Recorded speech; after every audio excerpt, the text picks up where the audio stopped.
Fala galera, Saulo da Bahia, então vamos dando continuidade aqui ao estudo dos direitos políticos, certo? Como eu mencionei no bloco anterior, nós vamos entrar agora na parte mais complexa, que é a parte da inelegibilidade. Ou seja, por algum motivo, você acaba não podendo exercer na plenitude os seus direitos políticos. Só que vamos lá. Nós temos dois tipos de inelegibilidade. Nós temos a inelegibilidade absoluta e nós temos a inelegibilidade relativa. Beleza? A inelegibilidade absoluta, vocês vão perceber que ela é bem tranquila. E uma boa parte da inelegibilidade relativa acaba sendo muito prática. Você acaba vendo com muita frequência. Então, acaba também ali conseguindo, render o assunto. Mas vamos lá.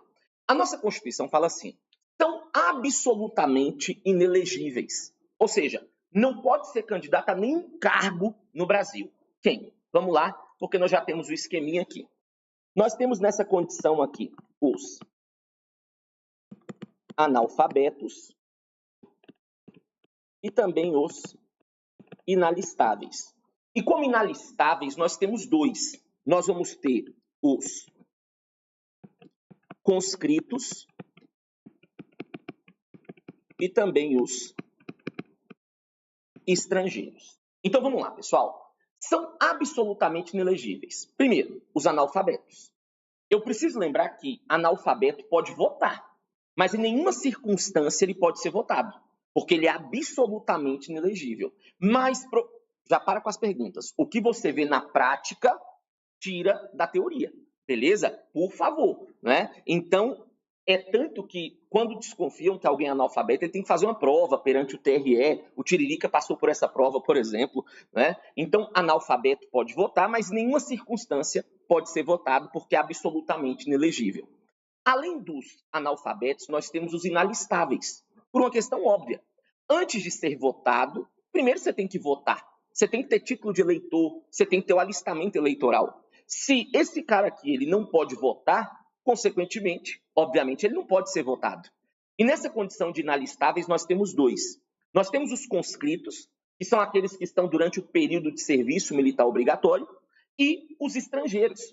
Nós já estudamos nacionalidade. E quando nós aprendemos ali nacionalidade, nós sabemos que o estrangeiro ele não tem vínculo jurídico-político com o nosso Estado. Então, obviamente, ele não pode votar, consequentemente, ele não pode ser votado. Beleza? Só que vamos lá. Coloca uma primeira observaçãozinha aqui, por favor. Coloque assim. O rol de inelegibilidade absoluta, o rol de inelegibilidade absoluta é taxativo.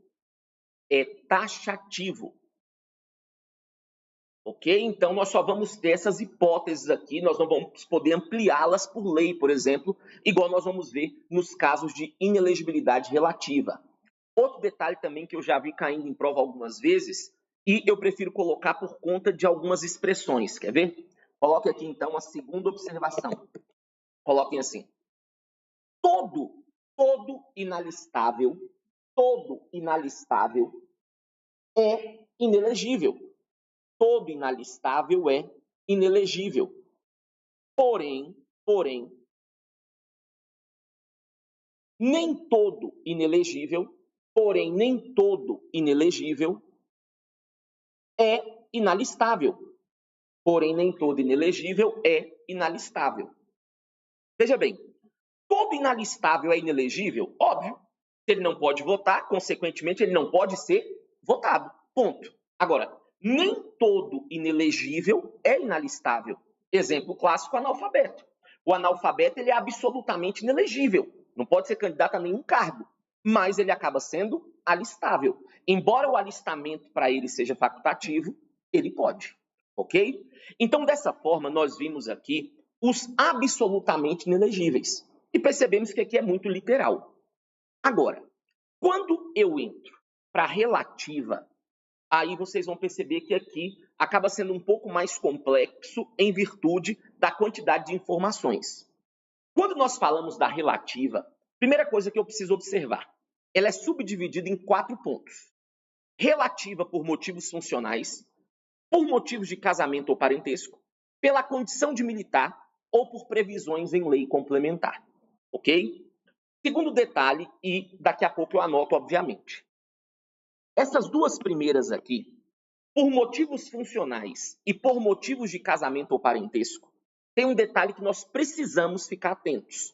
É uma situação fácil e muitas vezes o candidato perde por displicência.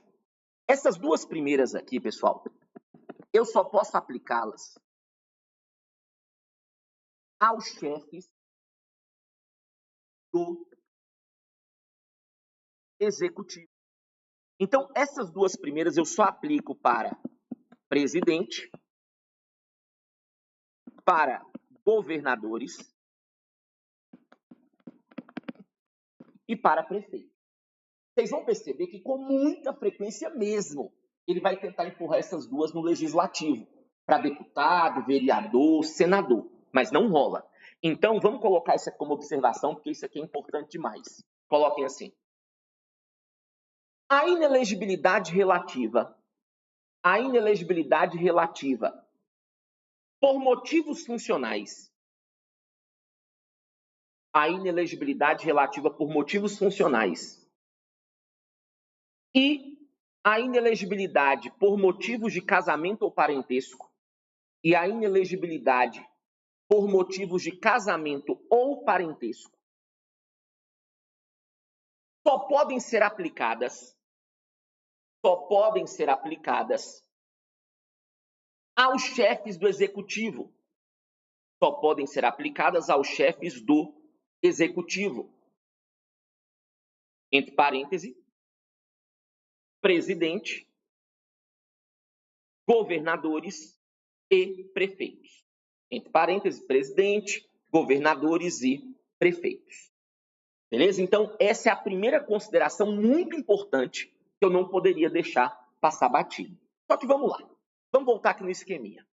A inelegibilidade relativa por motivos funcionais, ela é subdividida em dois tipos, pessoal. Motivos funcionais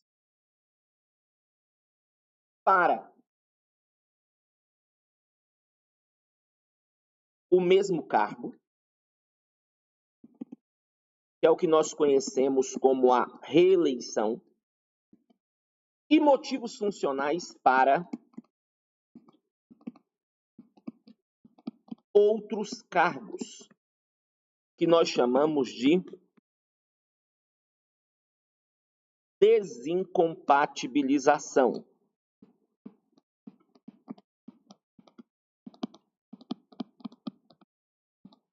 Desincompatibilização. Vejam bem, primeiro eu explico, depois eu anoto. Eu lhe pergunto, hoje, os chefes do executivo no Brasil, eles têm direito a quantas reeleições? Uma reeleição. Eles desempenham 2 mandatos consecutivos, mas eles só têm direito a uma reeleição, ok? Vou te dar um exemplo. Vamos imaginar que o governador do DF, ele foi eleito em 2018, governador, foi reeleito em 2022. Então, na próxima eleição, 2026, o governador do DF ele vai estar relativamente inelegível por motivos funcionais para o mesmo cargo, porque ele teve direito à sua reeleição enquanto chefe do executivo. Beleza? Mesma situação eu não aplico no legislativo. Infelizmente, enquanto votarmos em deputados, vereadores e senadores, eles podem ficar no poder. Nós sabemos que tem deputados aí que já estão no 4º, 5º, 6º mandato consecutivo. Infelizmente. Só que vem cá. Vou pegar de novo o exemplo do governador do DF. 2026, então, ele não pode ser reeleito novamente governador, porque ele não tem direito a 2 reeleições. Ele só tem direito a uma. É aquela questão. Eu posso ser governador 10 vezes, desde que não seja 10 vezes consecutivas. Vide agora o caso do Lula. Ele tinha sido reeleito anteriormente, para um tempo, depois volta. Ok, não tem problema. Agora, na próxima eleição, 2026, voltando ao caso do governador do DF, ele não pode ser governador de novo, mas ele pode tentar um outro cargo, o cargo de deputado, senador, presidente. Agora, para que ele possa fazer isso, para que ele possa disputar um outro cargo, ele tem que fazer o que nós chamamos de desincompatibilização. O que é isso? Desincompatibilizar, se já eu anoto, é renunciar ao mandato 6 meses antes do pleito, 6 meses antes da eleição, para que com isso eu possa concorrer a um outro cargo. Agora vem cá. Lula, eleito em 2022. Se ele quiser disputar a reeleição em 2026, ele pode. Ele precisa desincompatibilizar? Não, porque ele está indo para o mesmo cargo. Agora, se Lula, em 2026, quiser disputar o Senado, ele tem que sair 6 meses antes, fazendo assim a sua desincompatibilização. De novo, membros do Legislativo, deputado, vereador, senador, não precisam desincompatibilizar. Vou lembrar um caso para vocês. Teve uma situação que o Aécio Neves disputou a presidência com Dilma, lembra? E ele acabou perdendo. E aí ele perde a eleição como senador e no outro dia ele volta para o Senado normalmente, como se nada tivesse acontecido. Afinal, ele como senador tem um mandato de 8 anos. Beleza? Então, ele não precisou desincompatibilizar-se porque ele é membro do Legislativo. Então, cuidado quando ele fala, olha, gente, para que o senador da República possa concorrer ao cargo de presidente da República, ele deve renunciar ao mandato 6 meses antes da eleição. Mentira. Membro do Legislativo não precisa. Então, para ficar lindo, coloque aqui. Observação. Bora. Os chefes do Executivo possuem direito. Os chefes do Executivo possuem direito a uma reeleição. Possuem direito a uma reeleição. E caso queiram disputar um outro cargo,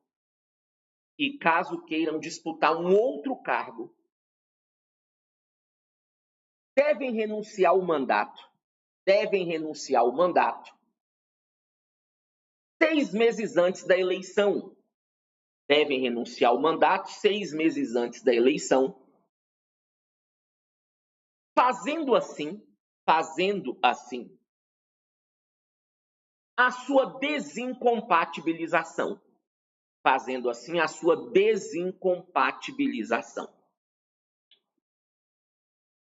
Beleza? Então, a inelegibilidade relativa por motivos funcionais, ela é subdividida em motivos funcionais para o mesmo cargo e motivos funcionais para outros cargos. Segundo tipo da relativa, nós chamamos de inelegibilidade relativa por motivos de casamento ou parentesco. Essa aqui, em prova, ela também pode ser chamada de inelegibilidade reflexa, que está prevista no artigo 14, parágrafo 7º da nossa Constituição. Beleza?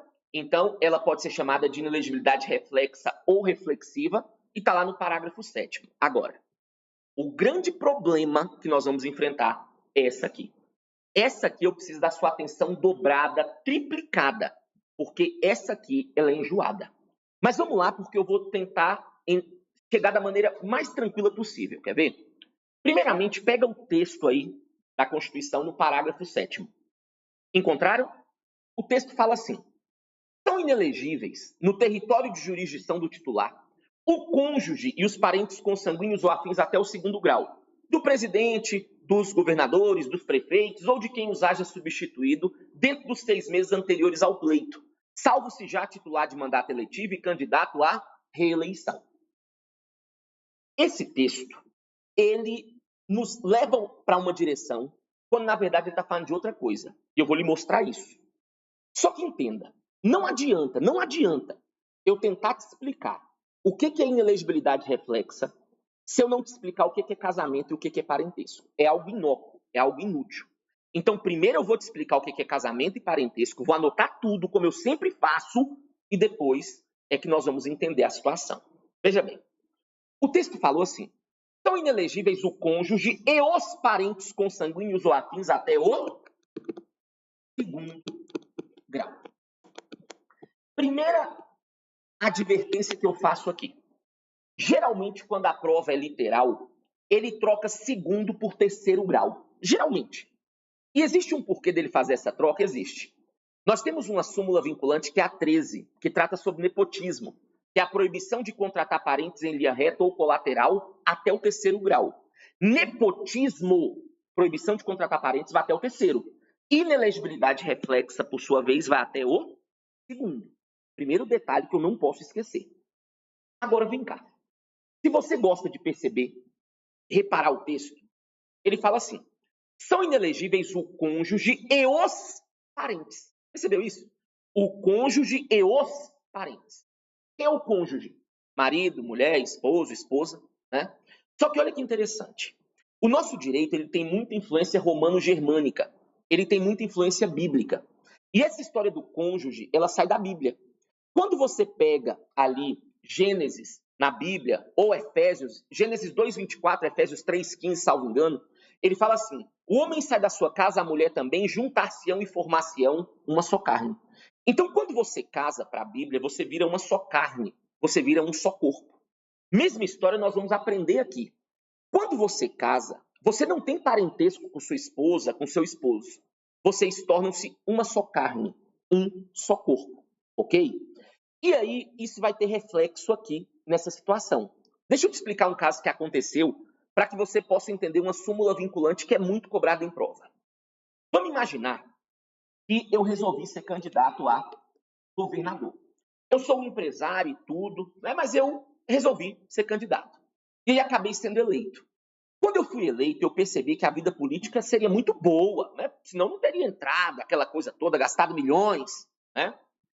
Só que ao mesmo tempo eu percebi que eu estava ficando muito ausente das minhas empresas. E eu pensei assim, cara, eu preciso manter o pé aqui no governo, mas eu tenho que voltar para as minhas empresas. O que eu faço? Pensei, já sei, vou lançar minha esposa, ela é uma mulher, né, benquista aí, a galera gosta dela, carismática, vou lançá-la. E aí me falaram o seguinte: você quer lançá-la? Pode, mas você vai ter que renunciar ao mandato 6 meses antes. Porque é muito fácil você, governador, lançando sua esposa ao mesmo cargo. Eu falei, tudo bem, vou lançá-la. Renunciei, lancei minha esposa, ela foi eleita. Estava cumprindo o mandato lindamente e tal. E aí, na outra campanha, na outra eleição, nós resolvemos ali disputar a reeleição. Quando a minha esposa registra a candidatura para a reeleição, ela é barrada. E aí você me questiona, por que ela é barrada? Sendo que os chefes do executivo têm direito a uma reeleição. Só que eles explicaram o seguinte, peraí, você é casada com um ex-governador, certo? Então, se vocês são casados, vocês são uma só carne, um só corpo. O corpo de vocês já teve direito aqui à reeleição. Porque senão ia ser assim, marido hoje, esposa amanhã. Marido hoje, esposa amanhã. Eles nunca iam sair do poder. E aí, quando os tribunais eleitorais fixaram esse entendimento, eles pensaram, isso aqui é muito fácil de burlar. Existe divórcio para quê? O Código Civil fala que divórcio dissolve o vínculo conjugal. Você deixa de ser cônjuge. O que os abençoados começaram a fazer? Isso aqui aconteceu muito em município. O cara era prefeito, renunciava, né? O cara era prefeito, aí ele renunciava para lançar a sua esposa. Lançava a esposa e ela era eleita. O que eles faziam? Arrumavam uma briga e aí eles faziam a separação e o divórcio. Qual era o intuito do divórcio? Fazer com que a mulher fosse reeleita. De tantos casos, o Supremo foi lá e editou a súmula vinculante 18, que fala que divórcio no curso do mandato não afasta inelegibilidade reflexa. Pode até divorciar, mas não vai ter direito ali à reeleição. Então, tudo isso só corrobora a tese de que cônjuge não é parente, é a mesma carne, é a mesma pessoa. Só que vem cá. Já sabemos então quem é o cônjuge, daqui a pouco eu anoto tudo isso. Só que agora vamos para os parentescos. Quando você casa, você vira uma só carne, um só corpo. E aí você tem um filho. O seu filho tem parentesco com você de primeiro grau. Parente de primeiro grau é pai e filho. O seu irmão, ele não é seu parente de segundo grau, porque o seu irmão vem numa segunda linha. Então, os parentes de segundo grau são os irmãos, os avós e os netos. Eu tenho que parar por aqui, eu não preciso perder tempo explicando quem que é terceiro, tio, sobrinho, quarto grau, primo, não nos interessa. Eu tenho que saber até onde eu vou barrar. Ponto. Só que pai, filho, irmão, são parentes consanguíneos, são parentes de sangue. Só que o texto ele falou assim, os parentes consanguíneos ou afins até o segundo grau. O grande detalhe, e o que geralmente ele gosta em prova, é saber se você conhece quem são os parentes afins. Parentes afins, parentes por afinidade, são aqueles que você escolhe.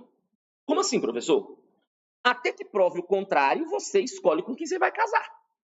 Quando você casa, você vira uma só carne, um só corpo.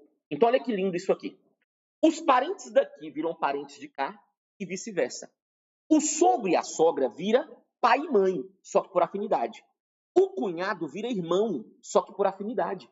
Então veja, todos os parentes que eu tenho por sangue tornam-se parentes da minha esposa na mesma linha, só que na linha de afinidade. Então eu sempre falo para meus alunos o seguinte: qual é a minha incumbência aqui? Colocar no seu caderno os parentes que estão barrados. Porque se você sabe quem está barrado, consequentemente o resto que ele inventar está liberado. Então, vamos colocar uma observaçãozinha aqui. Coloquem assim, por favor. Parentes alcançados pela inelegibilidade reflexa. Parentes alcançados pela inelegibilidade reflexa. Aí coloquem assim. Cônjuge, nós sabemos que não é parente, mas ele entra, né? Cônjuge, entre parênteses. Súmula vinculante 18. Cônjuge, entre parênteses, súmula vinculante 18, que vai falar da questão do divórcio, né? Embaixo, coloquem assim: pais e filhos, entre parênteses, primeiro grau. Pais e filhos, entre parênteses, primeiro grau. Embaixo, irmãos, avós e netos, entre parênteses, segundo grau. Só que vem cá. Esses que eu mencionei, que eu coloquei no seu caderno, são os parentes o quê? De sangue, são os parentes consanguíneos. Mas eu também barro os parentes por afinidade. Então coloquem aí, embaixo. Sogro, sogra, genro e nora. Sogro, sogra, genro e nora. Entre parênteses. Primeiro grau por afinidade.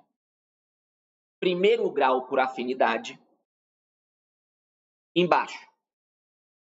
Cunhados, avós e netos. Entre parênteses. Segundo grau por afinidade. Agora vem cá. Você já sabe todos os que estão barrados. Só que até agora eu não entrei no que é uma inelegibilidade reflexa. Eu só expliquei até então para você o que é casamento e o que é parentesco. Agora eu vou te explicar o que é uma inelegibilidade reflexa. Porque agora você já tem os elementos necessários para que você possa entender isso aqui. Como vocês sabem, eu explico, depois eu anoto. Inelegibilidade reflexa é um impedimento que você tem, é um óbice, em virtude do casamento ou do parentesco. Por algum motivo você não pode ser eleito, justamente para que não haja um tráfico de influência. Eu não posso permitir que você seja eleito pela influência do seu pai, do seu irmão, do seu avô. Só que você tem que entender como que ocorre essa influência. E o texto ele não deixa muito claro essa situação. Então vou te dar um exemplo. Vamos imaginar que eu fui candidato a governador. Beleza? E aí eu fui eleito. E aqui eu tento uma reeleição. Só que aí vem uma pergunta. Ele vem na prova e pergunta assim, gente, o cara é governador e está indo para uma reeleição. Ele pode lançar o filho dele como deputado estadual? E aí? Pega a Constituição aí no 14, parágrafo 7º. Eu vou te mostrar o tanto que a Constituição é tonta nesse contexto aqui. O parágrafo 7º fala assim, são inelegíveis, lá. Aí lá embaixo tem assim, salvo exceção, se já titular de mandato eletivo e candidato à reeleição. Existe uma regra, aí ele fala, salvo se já titular de mandato e candidato à reeleição. Vem cá. Nesse caso aqui, eu já sou titular de mandato, eu já sou governador? Sim. Estou indo para uma reeleição? Sim. Posso lançar o meu filho? Não. Mas, professor, por quê? Vocês vão entender. Segura aí. Eu não posso, já eu te explico por quê. Mas olha aqui. Vamos imaginar que eu acabei resolvendo disputar aqui o cargo de senador. E o meu filho resolveu disputar o cargo de deputado estadual. Tem algum problema aqui? Problema nenhum. Eu falei para você que tem problema quando envolve cargo do executivo. Aqui são 2 cargos do legislativo, não teria problema algum. Agora eu vou te dar um outro exemplo. Vamos imaginar que meu filho é deputado estadual e está indo para uma reeleição como deputado estadual. Eu, o pai dele agora, posso ser candidato a governador? Posso. Só que agora eu vou te explicar algo que você nunca mais vai errar a questão sobre isso aqui, que é uma questão que muitos, mas muitos mesmo, erram. Por que aqui em cima, quando eu, pai, estava tentando a reeleição para governador, meu filho não podia ser candidato a deputado? E por que aqui embaixo, quando meu filho está sendo reeleito deputado, eu posso ser candidato a governador? Vou te explicar. Eu quero que você entenda o seguinte. Inelegibilidade reflexa impede que você seja eleito pela influência do seu parente. Como que aqui gera influência? Assim, executivo influencia legislativo. Legislativo não influencia executivo. Vamos pensar. Os votos de um governador conseguem eleger um deputado ou não? Os votos de um deputado, em regra, conseguem eleger um governador? Não. Então, por que aqui em cima, quando eu estava sendo reeleito governador, meu filho não podia entrar? Porque o executivo ia influenciar o legislativo. Por que aqui embaixo, meu filho sendo reeleito deputado, eu posso virar governador? Porque legislativo não influencia executivo. Professor, e os Bolsonaro? Vem cá. Em 2018, eles entraram ao mesmo tempo. O pai como presidente, um filho como senador, um que já era deputado, né, e acabou sendo reeleito. Por que aqui não teve nenhum problema? Porque todos eles já estavam no poder. Todos entraram ao mesmo tempo na situação. Agora, imagina o seguinte. 2018, Bolsonaro foi eleito. Né? 2022, ele disputou a reeleição. Né? Aquele filho dele, o 04, que é o único que não tem cargo eletivo, poderia disputar? Não poderia. Por quê? Porque o pai ia influenciar a candidatura do filho. Agora, por que os demais não tiveram problema? Porque todos eles já estavam no poder quando o pai tornou-se presidente. Então, o problema é quando eu já estou no poder e tento puxar. Agora, se nós entrarmos ao mesmo tempo, isso não vai ter problema nenhum. Na próxima eleição, meu pai vai ser candidato a governador aqui no DF e eu a deputado distrital, sem problema. Meu pai não é governador, nem eu sou deputado. Vamos entrar ao mesmo tempo, ok? Então, coloca aqui uma observaçãozinha importante. Coloquem assim. A inelegibilidade reflexa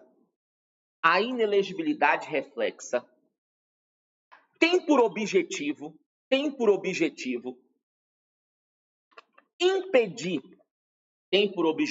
impedir que o indivíduo seja eleito. Tem por objetivo impedir que o indivíduo seja eleito pela influência do casamento ou do parentesco. Pela influência do casamento ou do parentesco. Agora, lembrando, como que gera essa influência? Outra observação. O executivo influencia o legislativo. O executivo influencia o legislativo. Porém, o legislativo não influencia o executivo. Porém, o legislativo não influencia o executivo. Ok? Mas um detalhezinho só para você visualizar. A Constituição fala que são inelegíveis no território de jurisdição do titular. Ou seja, onde o titular tem influência. Então, por exemplo, meu pai é governador no DF. Eu posso ser deputado no Goiás? Não tem problema. Porque aí é uma outra jurisdição, né? É uma outra influência, é um outro âmbito, vamos dizer assim. A única exceção é se meu pai fosse o presidente. Porque a influência dele é em todo o território nacional. Beleza? Então, essa parte aqui, quando cai em prova, mais uma vez eu reitero, é o que geralmente gera um certo problema, porque alguns não conseguem interpretar muito bem o que o texto fala, mas agora eu tenho certeza que vocês conseguem. Só que esse bloco já tem informação demais. Então, no próximo bloco, eu fecho a inelegibilidade e, consequentemente, fecho também a parte de direitos políticos. Um grande abraço, bons estudos e até a próxima. Valeu!